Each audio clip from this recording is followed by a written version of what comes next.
السلام علیکم، میں ہوں رضوان اشرف۔ عدالتی محاذ سے کچھ اہم ترین خبریں سامنے آ رہی ہیں جس میں عمران خان کو ریلیف ملنے کے چانسز موجود ہیں، اور ساتھ ہی chief justice of Pakistan justice Qazi Faez عیسیٰ وہ بھی بے نقاب ہوتے جا رہے ہیں، اور ان کو جو سپورٹ حاصل تھی مختلف ججز کی جانب سے، ساتھی ججز کی جانب سے، اور لوور کورٹ کی جانب سے یعنی کہ ہائی کورٹ لیول سے جو سپورٹ وغیرہ حاصل تھی وہ بھی کم ہوتی جا رہی ہے۔ اس کے علاوہ عمران خان کے حق میں ایک دو مقدمات سامنے آئے ہیں، جس میں ایک تو بشرا بی بی کے حق میں سامنے آیا ہے کہ بشرا بی بی کو بنی گالہ سے اڈیالہ جیل کے اندر منتقل کر دیا گیا ہے۔ اس کے حوالے سے بھی بڑے اہم ترین معاملات ہیں، ڈیولپمنٹس ہوئی ہیں، اور بشرا بی بی نے جو کیس دائر کیا تھا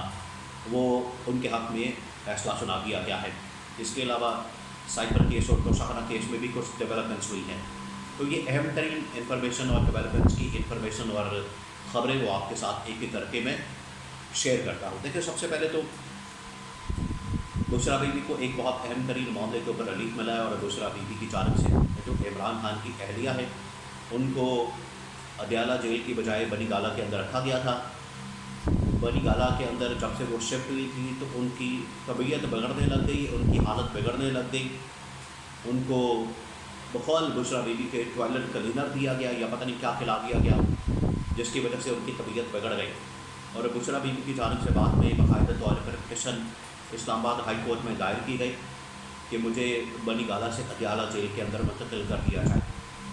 کیونکہ انتظامیہ نے، اسلام آباد پنڈی کی انتظامیہ نے بشرا بی بی کو اڈیالہ جیل میں منتقل نہیں کیا تھا اور بنی گالہ میں شفٹ کیا تھا۔ دو مقدمات میں ان کو سزا ہوئی تھی، ایک تو توشاخانہ میں، اب توشاخانہ میں ان کی سزا جو ہے وہ معطل ہو چکی ہے، اور اس وقت جو وہ سزا کاٹ رہی ہیں وہ ہے نکاح والے کیس میں، جو کہ اس وقت زیر سماعت ہے، اور اس میں بھی عمران خان اور بشرا بی بی کے حق میں فیصلہ آ سکتا ہے۔ تو اب بشرا بی بی کو بنی گالہ سے اڈیالہ میں منتقل کر دیا گیا ہے، اور یہ کل ڈیولپمنٹ ہوئی ہے، کل اس کے اوپر پیش رفت ہوئی ہے، اور کل جو ہے وہ بشرا بی بی کے حق میں فیصلہ آیا، جس کے بعد ان کو اڈیالہ منتقل کر دیا گیا۔ یہ پہلی ڈیولپمنٹ ہے۔ سیکنڈ یہ کہ سپریم کورٹ پاکستان کے اندر جو ججز ہیں ٹاپ کے، ان میں ایک واضح طور پہ ڈویژن نظر آ رہی ہے، اور ڈویژن کے پیچھے کچھ وجوہات ہیں۔ دیکھیں، یہ جو ٹاپ کی عدالت ہوتی ہے، بڑی عدلیہ ہوتی ہے، سپریم کورٹ لیول کی یا ہائی کورٹ لیول کی، وہاں پر ویسے سیاست تو نہیں ہونی چاہیے، اور اس طرح کے سیاسی معاملات کی وجہ سے جو انصاف کی فراہمی ہے اس میں بہت بڑی رکاوٹ پیدا ہوتی ہے۔ جو عدلیہ کا ادارہ ہے وہ تو انصاف فراہم کرنے والا ادارہ ہے۔ عام آدمی تو ایک عدلیہ کی طرف انصاف کے لیے دیکھتا ہے کہ مجھے یہاں سے انصاف ملے گا، نہ کہ وہ یہاں پر اس طرح کی خبریں سنیں کہ آپس میں لڑائی ہو رہی ہے، گروپ بندیاں ہیں، دھڑے بنے ہوئے ہیں، آپس میں ان کی کچھ سیاست ہے، یا اس طرح کی خبریں جو کہ اعتماد کے اوپر بڑا ٹھیس پہنچاتی ہیں۔ عوام اور عدلیہ کے درمیان جو تعلق ہوتا ہے اس کو نقصان پہنچاتی ہیں۔ اب پریکٹس اینڈ پروسیجر بل آپ کو بتائے کہ پی ڈی ایم کے پہلے دور حکومت میں پاس کیا گیا تھا، اس کو منظور کیا گیا تھا، اس کو اپلائی کیا گیا تھا، لیکن آج جو ہے جسٹس شاہد وحید کی جانب سے اس کے اوپر اختلافی نوٹ لکھا گیا ہے، اور اسی طرح سے عائشہ ملک ان کی جانب سے بھی جسٹس شاہد وحید کی جانب سے جو اس کے اوپر اختلافی نوٹ لکھا گیا ہے، انہوں نے واضح طور پر کہا کہ یہ پریکٹس اینڈ پروسیجر بل جو کہ پارلیمنٹ کی جانب سے، حکومت وقت کی جانب سے، اس وقت کی پی ڈی ایم گورنمنٹ کی جانب سے جو پاس کیا گیا،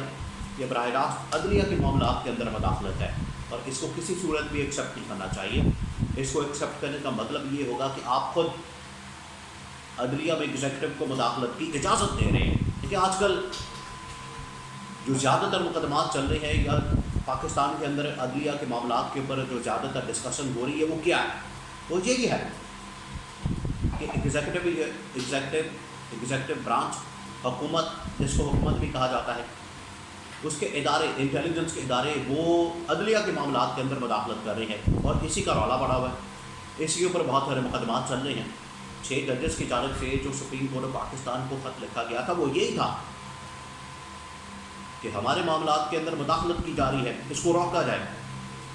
اس کا سد بات کیا جائے، یہی وہ لکھا گیا تھا۔ تو آج یہ جو سپریم کورٹ آف پاکستان کے اندر اس حوالے سے معاملات سامنے آ رہے ہیں وہ اس بات کا ثبوت ہے کہ ججز نے عدلیہ کی آزادی کی خاطر خود سے سٹینڈ لینے کا فیصلہ کیا۔ اب جہاں پر یہ جو جسٹس قاضی فائز عیسیٰ جسٹس قاضی فائز عیسیٰ کے تنہائی کے جو معاملات ہیں یا اکیلے ہونے کے جو معاملات ہیں وہ اس طرح سے بھی نظر آتے ہیں کہ وہ تنہائی کا شکار ہو رہے ہیں، اکیلے ہو رہے ہیں،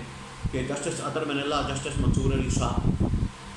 وہ بھی میدان میں آ چکے ہیں اور ان کی جانب سے عدلیہ کی آزادی، عدلیہ کے اندر عدم مداخلت کی بات ہو رہی ہے کہ ہم نے عدلیہ کی آزادی کو میک شور کرنا ہے، یہ ہماری ذمہ داری ہے۔ قاضی فائز عیسیٰ تو کہتے ہیں کہ اگر اسلام آباد ہائی کورٹ سے کوئی خط آتا ہے، مداخلت کا خط آتا ہے تو وہ ایکشن لیں، کارروائی کریں، توہین عدالت کی کارروائی کریں، لیکن جسٹس اطہر من اللہ نے کہا کہ یہ ہماری ذمہ داری بنتی ہے بطور اعلیٰ عدلیہ، اگر ان کی جانب سے کوئی ایسی شکایت آتی ہے، کوئی ایسا خط آتا ہے، کوئی ایسا معاملہ آتا ہے تو یہ ہماری ذمہ داری بنتی ہے کہ ہم نے ان کو پروٹیکشن دینی ہے، ہم نے انہیں پروٹیکٹ کرنا ہے، تحفظ دینا ہے اور ان کے آئین اور قانون کے مطابق حفاظت کرنی ہے، ان کو آئینی قانونی تحفظ دینا ہے، یہ ہماری ذمہ داری بنتی ہے۔ جسٹس اطہر من اللہ بھی یہی بات کر رہے ہیں۔ اور دوسری جانب جسٹس منصور علی شاہ نے جو ریزرو سیٹ کے اوپر کیس ٹیک اپ کیا ہے اس سے بھی اندازہ ہوتا ہے کہ ایک تو ترمیم کا راستہ روکا گیا ہے جو کہ یہ گورنمنٹ لانے چاہ رہی تھی، مدت ملازمت میں توسیع کے حوالے سے جسٹس یا چیف جسٹس کی مدت ملازمت میں اس کا راستہ انہوں نے روک دیا ہے۔ اب یہ انتہائی اہم ترین معاملہ ہے، ایک تو یہ کہ بشریٰ بی بی کو ریلیف ملا، دوسرا یہ کہ یہ پریکٹس اینڈ پروسیجر بل اور جس طریقے سے اس وقت chief justice of Pakistan justice Qazi Faez عیسیٰ تنہائی کا شکار ہو رہے ہیں، اکیلے ہو رہے ہیں،